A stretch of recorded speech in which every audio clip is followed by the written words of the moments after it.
juste avec ce coup franc Bastia, alors que la seconde période vient tout juste de commencer. C'est Tarantini qui le tire en force. Solsona remet dans les pieds de Roger Milla, qui trompe Pierre Ricard. 1-0 pour les Bastiais. Ça commence bien et l'on joue depuis 2 minutes en seconde mi-temps. Les Bleus sont contents, on les comprend, mais les Rennais qui ont eu de nombreuses occasions en première mi-temps y croient encore.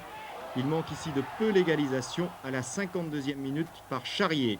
Malheureusement pour Bastia, 3 minutes plus tard, les hommes de Vincent remettent ça. Et regardez bien sur cette balle en profondeur de Zajakovski, c'est Stopira qui marque. Olmet n'est pas exempt de reproches sur cette sortie. C'est donc l'égalisation pour Rennes, un but partout.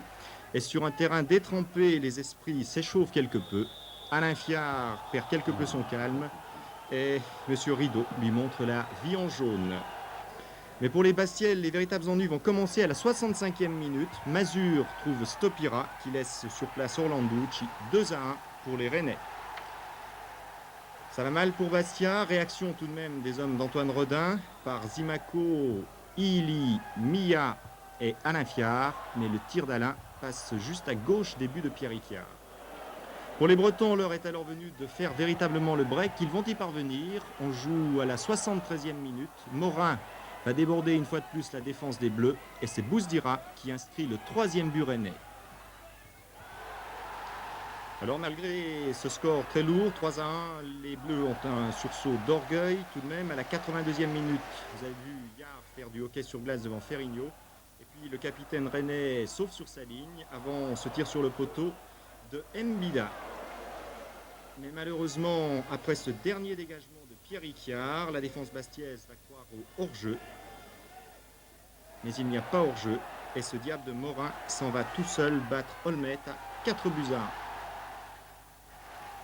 Alors Antoine Rodin, pour une fois que Bastia prenait l'avantage à l'extérieur en seconde mi-temps, 1-0, c'est pour plonger finalement encore plus bas. Alors est-ce qu'il n'y a pas un mal chronique dans cette équipe qui n'arrive décidément pas à garder un résultat en seconde mi-temps? C'est vrai qu'on pourrait penser cette chose-là. Quand nous étions à 3 minutes de la fin à Laval et à 2 minutes de la fin de Metz, c'est vrai que nous avions la possibilité de ramener, de tenir un résultat. Alors, ça n'a pas été le cas, c'est un concours de circonstances. Vous savez, un peu de manque de réussite, réussite de l'équipe adverse. Mais enfin, je tiens à dire aussi que nous sommes allés à Strasbourg et que nous avons réussi à garder également le score de 0-0.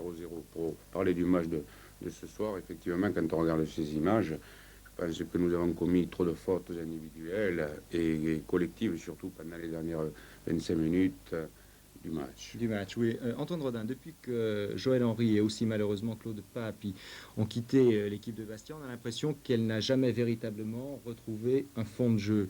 Alors est-ce qu'on peut encore y croire à ce fond de jeu? Est-ce que Solsona est capable de le redonner? Très certainement, il a démontré contre Toulouse, mais enfin, pour en revenir à ce fond de jeu, c'est vrai que nous n'avons pas la prétention de nous comparer à des équipes comme Monaco ou comme Nantes qui sont sur le plan fond de jeu remarquable. Je ferai remarquer aussi que des équipes comme Paris ou comme Bordeaux n'ont pas de fond de jeu, mais ce sont quand même des équipes efficaces. Je veux dire par là que ce sont les individualités qui font la différence. Bon, en ce qui nous concerne, c'est vrai qu'un garçon comme Solsona doit être apte à mener ce qui nous manque actuellement. Malheureusement, depuis sa blessure contre Toulouse, il n'est pas redevenu ce qu'il a démontré contre Toulouse, mais je souhaite de tout mon cœur que ça va s'améliorer. Tout de même, Antoine Rodin, cette équipe de Bastia a l'attaque la moins performante du championnat, 10 buts seulement. Alors qu'est-ce qui ne va pas? Est-ce que Martialis va revenir peut-être pour remettre de l'ordre dans tout ça? Écoutez, Martialis pour le moment n'est pas encore apte, n'est pas opérationnel, physiquement il n'est encore pas bien bien, il n'est pas encore bien revenu. En ce qui concerne l'attaque, c'est vrai, mais enfin, on ne peut pas dire que chez nous jouons, parce qu'on pourrait penser que le fait de ne pas marquer le but voudrait dire que nous jouons derrière. Or, ça n'est pas le cas chez nous. Oui. Et à maintes occasions, et contre Toulon plus particulièrement, nous nous sommes créés un nombre d'occasions incalculables que nous n'avons pas pu concrétiser par manque de maîtrise, par maladresse. Donc, je veux dire par là que c'est aussi un problème de confiance que les pointes doivent retrouver. Antoine Rodin, pour conclure assez rapidement avec vous, vous savez qu'on vous aime bien, Bastia, mais il y a beaucoup de gens dans la rue qui commencent à dire Antoine Rodin ne maîtrise plus son équipe. Comment est-ce que vous réagissez à Vous tout ça? savez, de toute façon, quand vous gagnez, quand vous faites des résultats, on ne pense pas à ces choses-là, premièrement. Deuxièmement, vous ne pouvez pas faire l'unanimité ni dans un sens ni dans l'autre. Et je pense que cela s'estompera dans la mesure où, de nouveau, nous aurons de nouveaux résultats. Enfin, vous savez, c'est vrai que ça ne fait pas toujours plaisir, mais ça fait partie du métier. À partir du moment où une équipe n'a pas de résultats, les joueurs n'en sont pas concernés, c'est seulement l'entraîneur qui est le seul coupable. On le sait, je le sais, à partir du moment où j'ai choisi cette profession-là. Maintenant, il suffit simplement d'avoir de meilleurs résultats, ce que je nous souhaite à nous tous, club et joueurs bien sûr, et à partir de là. Bien sûr, Antoine Rodin, on vous le souhaite aussi de toute façon. Merci pour ces précisions, Antoine Rodin. Jean-Jacques Vondazy, rapidement, les joueurs bastiais sont plutôt bien payés, du moins c'est ce que l'on affirme dans les coulisses. Vous êtes trésorier du club. Vous ne pensez pas tout de même qu'avec des vedettes comme Solson, Tarantini ou Zimaco, on va finir par évoquer un certain gâchis au sein du SECB si l'équipe ne tourne pas mieux?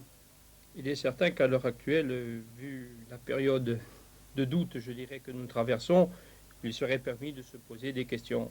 Mais enfin, comme nous faisons partie d'un ensemble et que cet ensemble, pour le moment, est sur le chemin du championnat, qui n'est pas encore, grâce à Dieu, terminé, je pense que nous redresserons le chemin avec notre entraîneur et tous les joueurs qui, eux, principalement, sont concernés à l'heure actuelle. Oui, mais tout de même, quand on engage des joueurs comme Tarantini ou Solson pour se maintenir en première division, il y a peut-être lieu quand même de parler de gâchis.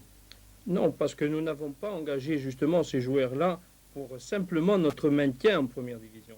Nous avons engagé ces joueurs-là pour faire des résultats sportifs qui, malgré ce que l'on pourrait entrevoir à l'heure actuelle, ne sont pas tout à fait moroses. Mais je pense qu'avec le temps, et pour toute chose il faut du temps, nous arriverons à réussir. Jean-Jacques Vondazy, on prétend qu'au comité de gestion, l'ambiance n'est pas toujours au beau fixe et que si vous avez recruté de bons joueurs, ils étaient surtout bons sur le papier. Vous n'avez pas l'impression de perdre un peu votre réputation au niveau du comité de gestion en ce moment? En ce qui nous concerne, pas du tout. Nous avons, depuis l'année dernière, dit toujours qu'un club de football doit avoir des structures.